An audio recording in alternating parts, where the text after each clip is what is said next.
Hello बच्चों।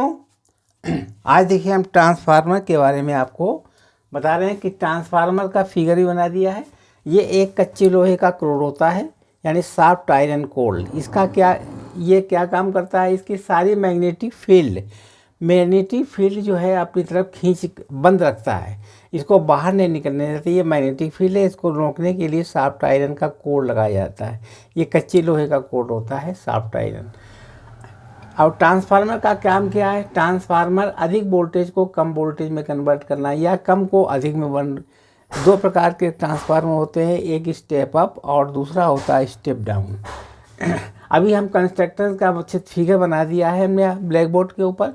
इसको आप अपनी कॉपी पर अच्छे ढंग से उतार लीजिए। ये क्या है? यहाँ से इनपुट है, यहाँ वोल्टेज इनपुट यानी अल्टरनेट करंट यहाँ से भेजी जाती है इस कॉइल में होती हुई अल्टरनेटिव, जिससे जब कॉइल में करंट फ्लो होती है तो इसमें मैग्नेटिक फील्ड पैदा होता है। यह मैग्नेटिक फील्ड इसमें होता हुआ इसमें दूसरी कॉइल में चला जाता है। इस तरीके से इसमें जो मैग्नेटिक फील्ड से फ्लक्स बनता है, फ्लक्स से इंड्यूज ईएमएफ बनता है, इंड्यूज करंट बनती है, वो इसमें इस तरीके से म्यूचुअल इंडक्शन के कारण ये एक दूसरे से कॉइल में कन्वर्ट हो जाती है, जिससे कि वोल्टेज हमें अधिक मिलता है या कम मिलता है, जो तो अपने ट्रांसफार्मर के ऊपर निर्भर करता है। तब तक के लिए आप इसका चित्र बना लीजिए। ये ट्रांसफार्मर को, ये चैनल को, इस हमारा वीडियो, हाँ पूरा वीडियो देखिए। आप लोग पूरा वीडियो नहीं देखते हैं, पूरा वीडियो देखिए और पूरा वीडियो देखने के बाद में तब आपको समझ में आएगा ये ट्रांसफार्मर की वर्किंग क्या होती है, प्रिंसिपल क्या होता है। जब तक आप पूरा वीडियो नहीं देखते हैं तब तक आपको इसमें जानकारी नहीं मिल पाएगी। आप पूरा वीडियो अवश्य देखिए और हमारे चैनल में नए आए हो तो चैनल को सब्सक्राइब और लाइक करना मत भूलिए। बेल आइकन को भी दबाइए जिससे अगला नोटिफिकेशन आपको शीघ्र मिल पाए। ये देखिए हमने ट्रांसफार्मर का इतना विधिवत चित्र बना दिया है, इसको आप देख लीजिए और अपनी कॉपी पर बना लीजिए, फिर इसको हम मिटा देंगे।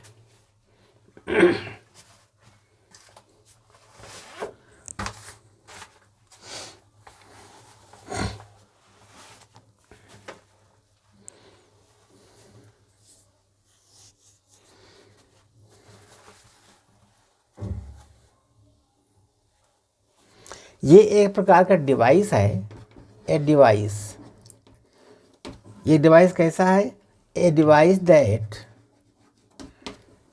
ट्रांसफर ऑफ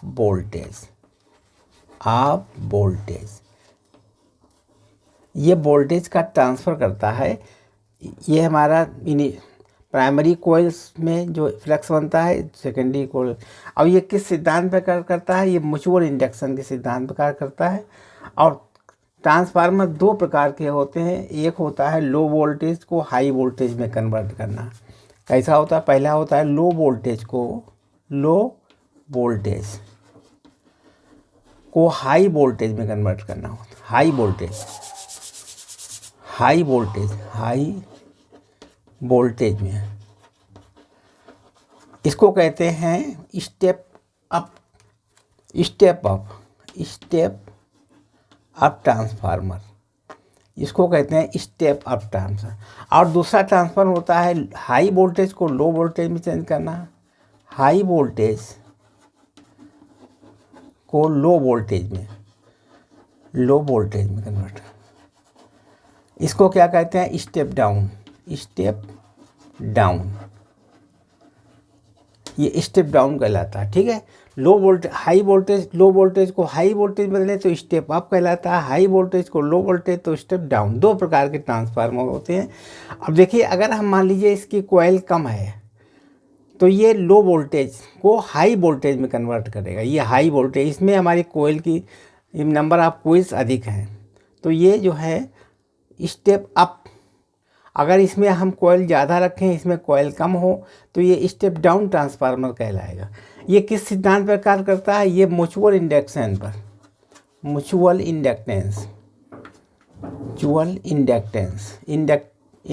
में काम करता है। ये म्यूचुअल इंडक्शन के सिद्धांत पर कार्य करता है। किस पर सिद्धांत करता है? म्यूचुअल इंडक्शन पर। इसमें इसका वर्किंग क्या होती है? आप देखिए, इसकी वर्किंग समझ लीजिए। अब देखिए इस ट्रांसफार्मर को हमने बस बता दिया है, ये एक प्रकार का डिवाइस होता है जो वोल्टेज का ट्रांसफ़र करता है। ऐसा यंत्र बनाया गया है जो हमारे वोल्टेज को ट्रांसफ़र करे। यहाँ पर देखिए ये कौन सा करंट फ्लो गई है, यहाँ पर अल्टरनेटिव करंट फ्लो की गई। जब अल्टरनेटिव करंट फ्लो होगी तो करंट एक वेरिएबल है, करंट बदलती रहती है क्योंकि ये अल्टरनेटिव है, कहीं प्लस माइनस करके ये जब करंट वेरिएबल है तो इसका मतलब मैग्नेटिक फील्ड भी वेरिएबल होगा। मैग्नेटिक फील्ड जो इससे करंट, जब करंट किसी तार कॉइल में बहती है तो इसमें क्या होता है, मैग्नेटिक फील्ड बनता है। ये मैग्नेटिक फील्ड जब करंट जो है इसमें वेरिएबल है तो मैग्नेटिक फील्ड भी वेरिएबल होगा, और जब मैग्नेटिक फील्ड वेरिएबल होगा तो ये फ्लक्स भी वेरिएबल होगा। जब फ्लक्स वेरिएबल होगा मतलब फ्लक्स चेंज होगा, बार बार चेंज होगा, कम ज़्यादा होता रहेगा, तो इसमें इंड्यूस ईएमएफ बनेगा। क्या बनेगा, इंड्यूस ईएमएफ प्राइमरी में बनेगा। फिर सेकेंडरी में इंड्यूस में क्या होता है, N D phi upon D T, ये इंड्यूस ईएमएफ बनेगा माइनस। जब हमारा आई वेरिएबल होगा तो मैग्नेटिक फील्ड वेरिएबल होगा और इसमें फ्लक्स भी वेरिएबल होगा। जब फ्लक्स चेंज होगा तभी इंड्यूस का, फैराडे के नियम के अनुसार जब फ्लक्स चेंज होगा तब इंड्यूस ईएमएफ बनेगा। अब इंड्यूस ईएमएफ बनेगा तो इसमें करंट फ्लो होगी। अल्टरनेटिव करंट से अल्टरनेटिव करंट, लो वोल्टेज से हाई वोल्टेज, हाई वोल्टेज से लो वोल्टेज, ये हमारा कंस्ट्रक्शन है। इसको आप देख लीजिए, बिगाड़ दें।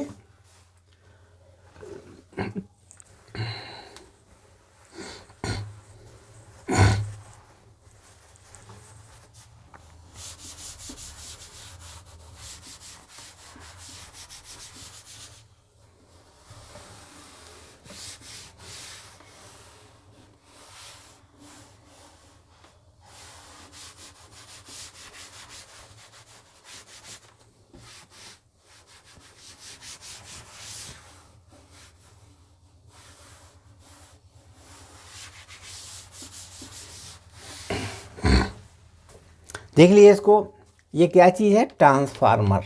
ट्रांसफार्मर क्या चीज़ होती है, ट्रांसफार्मर एक ऐसा डिवाइस है जो लो वोल्टेज को हाई वोल्टेज में, हाई वोल्टेज को लो वोल्टेज में चेंज करता है। जो ट्रांसफार्मर हाई वोल्टेज को, high voltage change into low voltage,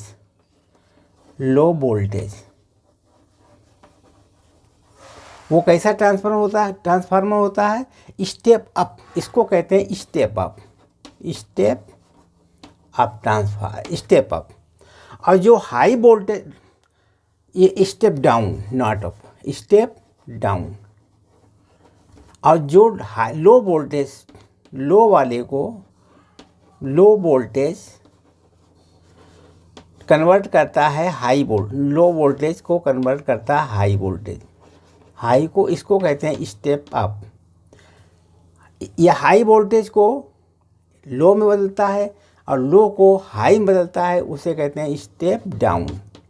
लो को हाई बदलता है स्टेप अप, ये स्टेप अप कहलाता है, ये स्टेप डाउन। अब चूंकि ये ट्रांसफर हमने चूंकि यहाँ पर लो वोल्टेज से हाई वोल्टेज चेंज किया है तो ये स्टेप अप बना। कैसा ट्रांसफार्मर, स्टेप अप ट्रांसफार्मर। अगर यही हमारी ये कॉइल इधर ज़्यादा होती, इधर कम होती, तो ये स्टेप डाउन ट्रांसफार्मर कहलाता है। समझे कि नहीं। अब ये किस सिद्धांत कार्य करता है, ये इंड्यूस ईएमएफ या फैराडे की लॉ के अनुसार ये कार्य करता है। और ये इसका सिद्धांत है म्यूचुअल इंडक्शन के बाद, म्यूचुअल इंडक्शन के सिद्धांत पर भी कार्य करता है, म्यूचुअल इंडक्शन के रूप में कार्य करता है। ठीक है। और ये क्या चीज़ है, ये कोयल है, इसको कहते हैं, ये प्राइमरी कोयल है, ये इसको कहते हैं प्राइमरी कोयल, इसको कहते हैं NP, ये NS यानी प्राइमरी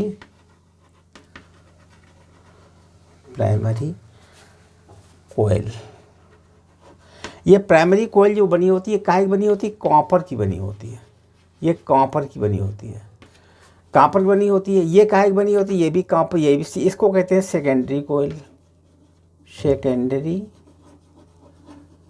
कोयल। ये भी कॉपर की बनी होती है। ये क्या होता है? ये सॉफ्ट आयरन कोर होता है, ये सॉफ्ट आयरन कोर, ये soft iron core, iron core.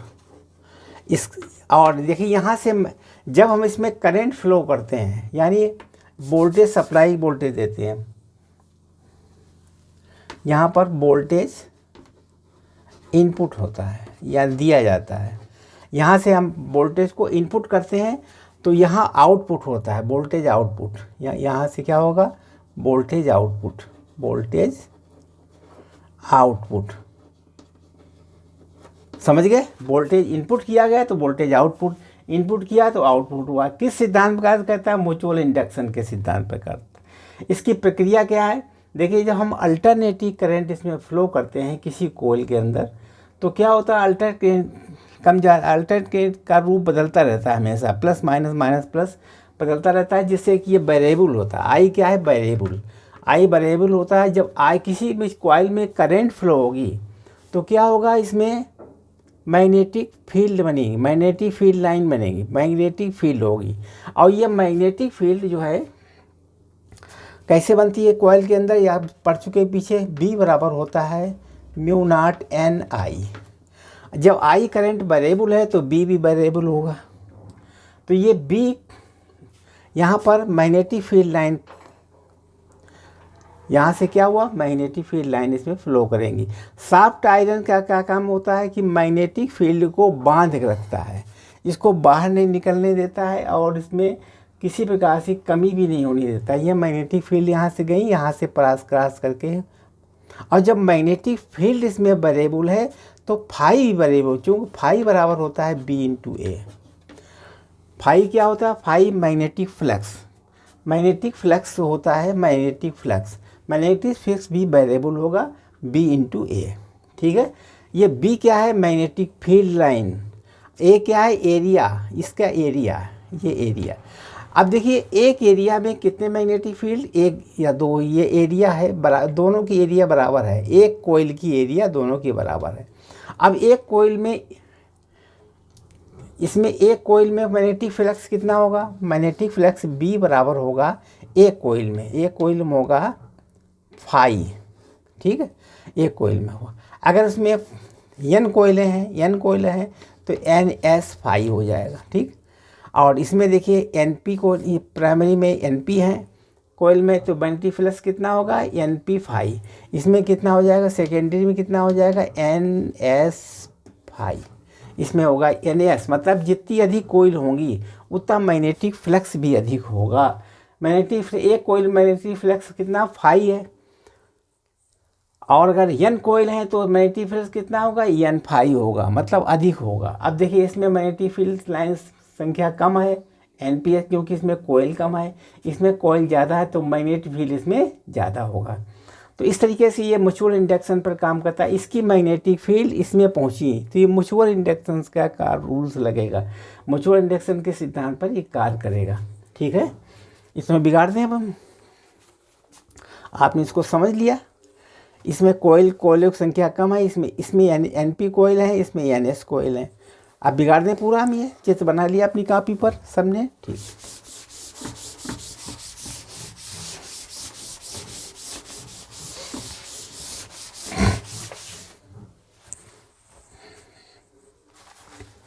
अब देखिए, कॉइल में जो मैग्नेटिक फील्ड बनता है वो क्या होता है? सोचते म्यू नॉट एन आई के सिद्धांत पर ये कॉइल में होता है।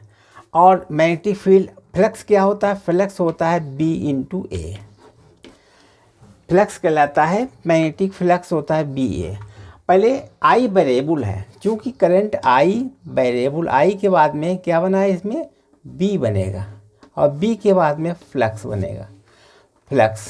ठीक, क्योंकि ये आई वेरिएबल है, वेरिएबल, तो फ्लक्स भी वेरिएबल होगा, ये भी वेरिएबल होगा।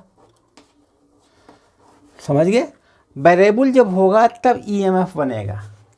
तो ईएमएफ बनेगा मतलब इन प्राइमरी कोयल, प्राइमरी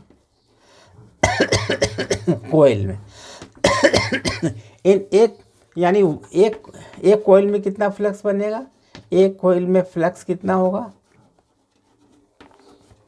5 बराबर 5 होगा, 5B एक कोयल में, और 5B होगा एक कोयल में कितना होगा 5B। ऐसे n कोयल है, n प्राइमरी में n कोयल है, तो कितना फ्लक्स कितना हो जाएगा, यानी फ्लक्स इसका हो जाएगा, फ्लक्स कितना हो जाएगा NP 5 हो जाएगा। प्राइमरी में एक कोयल में B है तो फ्लक्स NP है, मतलब प्राइमरी में n कोयल है तो कितना होगा NP, और इसमें इंड्यूस कितना हो जाएगा EP बराबर होगा NP d5, या ऐसे कर लीजिए d5 d/dt, वेरिएबल होता ना तो ये NP5, तो इसमें EP कितना हो जाएगा -NP d/dt, ठीक है, d/dt। ये फर्स्ट कोयल मतलब प्राइमरी कोयल में। इसी तरीके से सेकेंडरी कोयल में क्या हो जाएगा, देखिए इन सेकेंडरी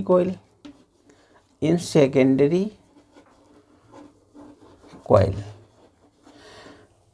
फर्स्ट कोयल में कितना होगा 5 बराबर 5B, और NS कोयल है तो N क्रॉस में 5B कितना हो जाएगा NS5 हो जाएगा, और इसमें इंड्यूस करंट क्या बनेगा ES में, ES बराबर हो जाएगा -d/dt, और यहाँ 5B, तो ES कितना हो जाएगा, आप देखिए 5B मान रख दीजिए -d/dt NS5 बराबर हो जाएगा ES बराबर हो जाएगा -NS d/dt, ठीक है, NS d/dt। बिगाड़ दें इसको,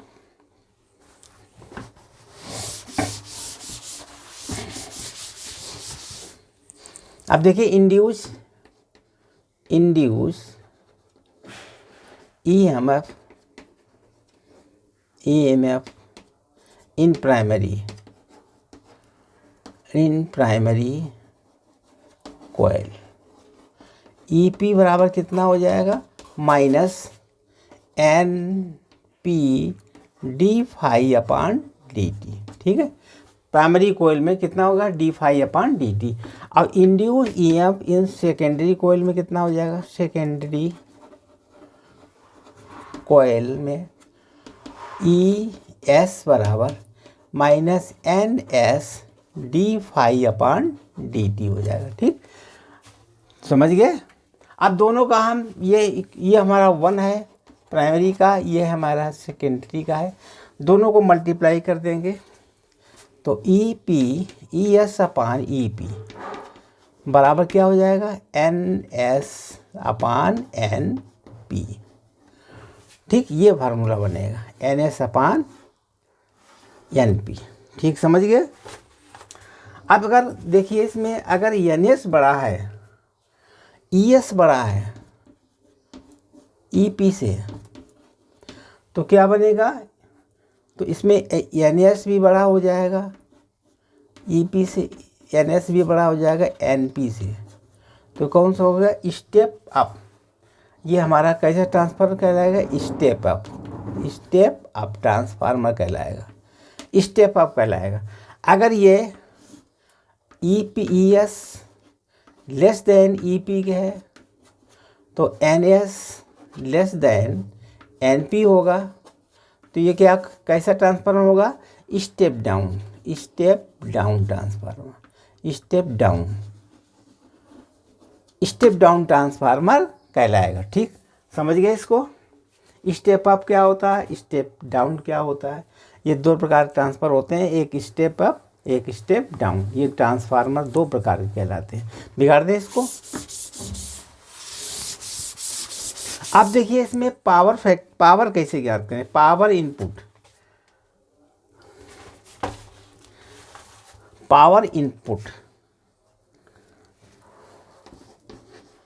पावर इनपुट बराबर होगा पावर आउटपुट। पावर इनपुट और पावर, अब देखिए हम पावर कैसे निकालते हैं, EP IP, ये पावर हो जाएगा, बराबर हो जाएगा ES और IS, ये पावर। पावर क्या होता है, B इंटू आई होता है पावर, B इंटू आई दोनों देखते हैं हम किस प्रकार से पावर, जितना पावर इनपुट होगा ट्रांसफार्मर के कंस्ट्रक्शन में, जितना पावर अंदर आएगा उतना ही पावर बाहर निकलेगा। ठीक है, तो इनपुट बराबर आउटपुट, समझ गए इसको। तो यानी EP बटे ES बटे EP बराबर क्या हो जाएगा, ES बटे EP, यानी ES बटे EP कर दीजिएगा तो क्या बन जाएगा, IP अपान IS। ठीक है, दोनों क्रॉस हो गया। तो कहने मतलब होगा E is proportional to 1 upon I, क्योंकि E जो है यस में 1 अपान I हो जाएगा, तो EI बराबर कांस्टेंट होगा, ये कांस्टेंट होगा, क्योंकि I एक बन चुका है 1 के बराबर हो गया, इसका मतलब ये कांस्टेंट हो गया। अगर हम E को बढ़ाते हैं तो I कम हो जाएगा, I को बढ़ाते हैं तो E कम हो जाएगा। सो इफ अगर हम वोल्टेज बढ़ाएंगे, इफ इंक्रीज वोल्टेज